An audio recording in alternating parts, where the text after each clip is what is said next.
The legislation that established Kansas Territory did not define a voter.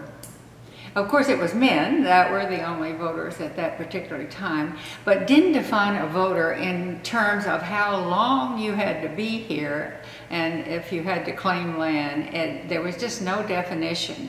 This was the frontier, after all. It had a few Native Americans were still here, but mostly they were out of this particular slice of the territory along the Kansas River.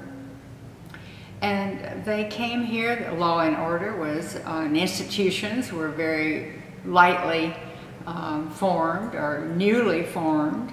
And so you had almost a perfect setup for conflict, because you had this great burning issue of the extension of slavery. You did not have institutions that defined how elections were actually carried out.